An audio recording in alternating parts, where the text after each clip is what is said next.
자, 이제 목요일 전략 잡아보겠습니다. 한국투자증권 이프렌즈 에어팀 장용혁 팀장 함께하죠. 안녕하십니까? 네, 안녕하세요. 참 시장 접근하기 어렵죠. 네. 이 시청자 입장에서 항상 그 고민을 좀 해보면은 어떤 것을 듣고 싶어 하실까? 뭐 이런 고민을 해봅니다. 근데 참 고민에 대한 딱한 그 정답을 내드리기는 좀 어려울 것 같고, 시장이 한산에 또 이렇게 막 출렁출렁거리고 있는데 연초의 기대감이 좀 무색할 정도입니다. 어떻게 시장을 또 보고 계십니까? 네, 주식 투자하시는 분들이면은 희망적인 얘기들을 다 선호하시죠. 기다리면은 뭐 좋아질 거다 이런 식의 얘기들을 많이 선호하시는 편인데, 저는 좀 오랜 기간 동안 보수적인 시황을 많이 말씀드렸습니다. 위가 막혀있기 때문에 얼른 팔아라라는 의견을 많이 드리다가 1월 들어와서 1월 초서부터 무서운 하락이 한번 나왔었죠. 그 그림을 보고 의견을 제가 바꿨습니다. 쫓아가서 팔 시점은 아니다. 1900 밑으로 팔 정도로 급하지 않다. 이런 식으로 제가 의견을 좀 바꿔서 말씀드리고 있었는데, 전일 종가 보니까 1900이 살짝 밀렸더라고요. 어려운 시장인 거 맞는 것 같습니다. 제가 밸류 논리를 들먹였어요. 시장을 말하는 사람 치고 밸류 얘기를 꺼낸다는 거는 논리의 바닥을 드러낸 겁니다. 어닝으로 주가를 설명하면 그 주식은 더 올라갈 가능성이 상당히 높습니다. 그런데 밸류로 그 주식을 설명하면 그 주식은 밸류 트랩에 빠져 있을 가능성이 상당히 높거든요. 이런 부분들 가만히 생각해서 보면은 지금 시장 PBR 1배라는 밸류 신뢰도를 한번 믿고 가보자, 대한민국 차별성에 배팅을 해보자, 이런 쪽으로 말씀 많이 드렸었습니다. 그런데 테이퍼링 때문에 빠진다라고 평가들을 많이 하시는 것 같아요. 근데 저는 이 부분은 핑계에 불과하다라고 말씀드리고 있습니다. 테이퍼링 때문에 빠진다라고 하면 중심 지표인 달러와 미 채권 수익률이 저렇게 얌전할 리가 없죠. 그리고 테이퍼링 때문에 나갈 돈들이었으면 작년에 버냉키 쇼크 이후에 나갈 만한 돈들은 많이 나갔을 겁니다. 지금 시점까지 와가지고 나갈까 말까로 고민하는 자금들은 별로 없을 거라고 생각이 드는데요. 문제는 여러 번 표현했었던 표현입니다만, 앞으로 경제지표는 제가 무조건 잘 나와야 된다라고 방송에서 여러 번 말씀을 드렸었는데, 최근에 그런 모습들이 많이 어긋나기 시작합니다. 지표 둔화가 시장의 발목을 잡는다라고 보시면 될 것 같은데, G2에서 중국을 한번 보게 되면 HSBC PMI가 49.5가 나왔습니다. 50 미치면 위축이죠. 관방 PMI는 50.5를 찍었습니다. 계속 위축되고 있고요. 서비스업 지수도 연속적으로 위축이었고, 경기선행지수는 100 밑으로 떨어졌죠. 중국이니까 그럴 수 있어 라고 생각하고 넘어가던 찰나에 이 그림 한번 보시면은요, ISM 제조업지수, 미국의 ISM 제조업지수가 소위 말해서 충격을 줬습니다. 가이던스 대비해서 워낙 미쳤어요. 기대치가 56이었는데 51.3을 발표했습니다. 근데 여기서 한번 보시게 되면 재고가 빠졌습니다. 재고가 큰 폭으로 좀 빠지고, 이 얘기는 뭡니까? 근데 뭐 한파 때문이라는 얘기를 많이 하고 있는데, 미국의 3분의 2 인구는 북동부에 살죠. 북동부에 이번에 한파 때문에 생산이 자유롭지 못했을 것 같긴 합니다. 그런 부분 때문에 재고가 소진됐고, 그런 부분 때문에 생산이 위축돼서 이 ISM 제조업 지수가 나왔으면 정말 그나마 다행입니다. 그런데 아닌 말로 기업들이 재고를, 판매에 자신이 없어서 재고를 줄이고, 네, 생산을 그거보다 더 크게 위축시키고 고용이 잘 될 리가 없죠. 이런 부분으로 돌았다라고 하면은 시장은 걱정할 만하죠. 전일 민간 고용도 17만 5천 명. 이번에 실업률 지표도 뚜껑 열어봐야 알겠습니다만, 너무 좋다, 뭐 이런 식의 그림이 나오지 못할 가능성에 대해서 얘기하고 있기 때문에 그런 부분들도 같이 한번 생각해 봐야 될 것 같고요.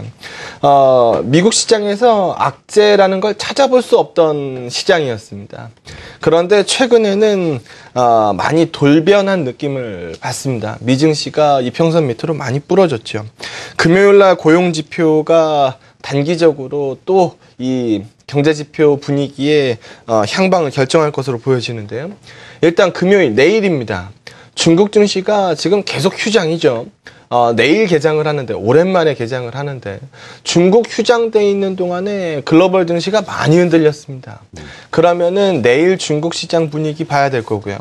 내일 저녁 때 발표되는 미국 실업률 월요일 아침에는 우리나라에 반영될 이슈입니다. 외국인들은 이것을 쳐다보고 있는 것 같아요. 곁눈질을 하고 있는 것 같다는 느낌이고, 제가 외국인 선물이 주는 방향성 힌트에 대해서 이 방송에서 강조를 참 많이 드렸었는데, 요거 한번 보시죠. 밑으로 쫓아가서 팔지 말라라는 얘기를 듣고 연휴 직전까지만 해도 나쁘지 않았습니다. 어느 정도 상승폭도 크게 유지해주는 상황이었고요. 빠질만 하면은 튀어오르고 연속성은 좀 떨어질지 모르겠지만 밑으로 죽는다라는 모습을 안 보여줬었는데, 최근 모습을 보게 되면, 연휴가 끝나고 나서 보게 되면은 아이쿠야 싶은 생각이 들 정도입니다. 전일 시장에서도 보게 되면은 해외 증시 반등 나온 거에 비해서 선물 시장 개선폭이 전혀 나오지 않았거든요. 어제 그래서 우리 시장은 전강 후약을 반영했습니다. 앞으로 시장에서 지켜봐야 될 부분, 우리가 시장의 주인이 아니라고 하면, 최근에 외국인들 수급표에 의해서 시장 방향이 움직인다라고 하면, 앞서서 언급드린 대로 금요일 이후에 외국인들이 눈치 보고 있는 것들이 하나둘씩 발표되니까 그 그림 이후에 추가적인 방향성 탐색을 하는 게 필요해 보입니다. 네. 자, 저도 매일 이렇게 시황을 좀 정리를 하는데 오늘처럼 쓸 말이 별로 없는 적도 드문 그렇죠. 것 같아요. 네. 네.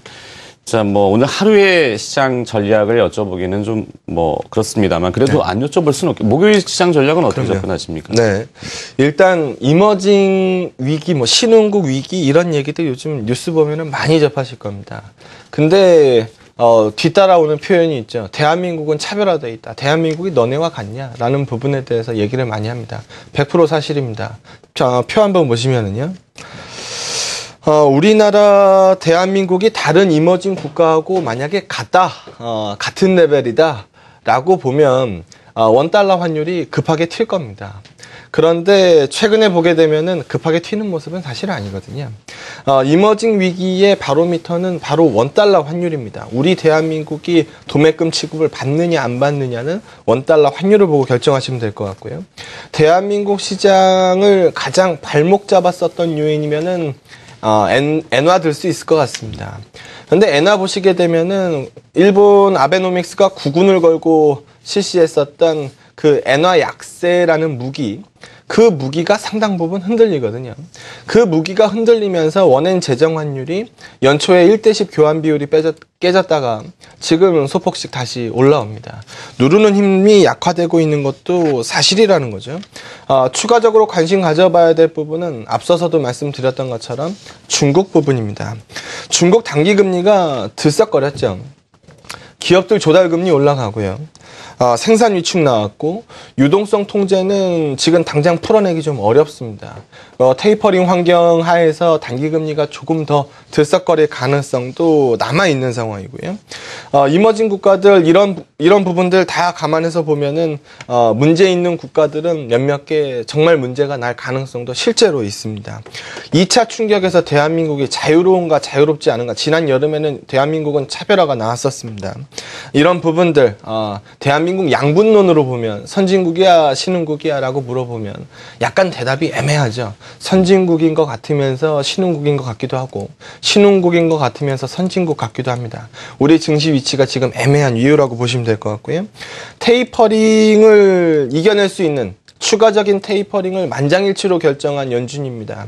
앞으로도 전일 같은 경우에도 보게 되면 필라델피아 연은 총재가 속도를 더 내자라는 쪽으로 얘기를 했는데요.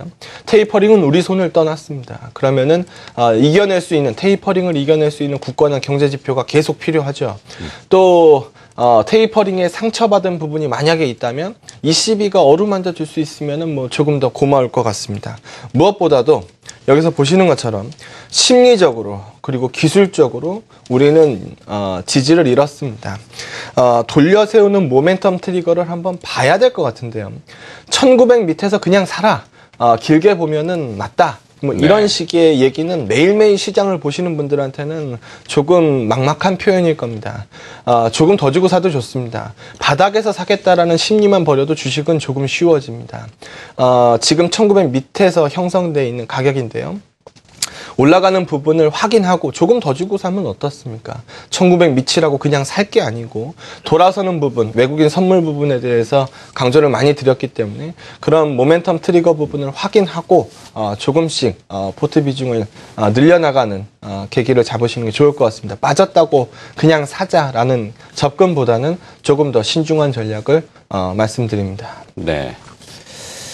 자, 우리 옛 속담에 뭐 귀신의 존재는 잘 모르겠습니다만 뭐 귀신이 뭘 까먹을 때 신하를 까먹는 소리 된다 그러지 않습니까?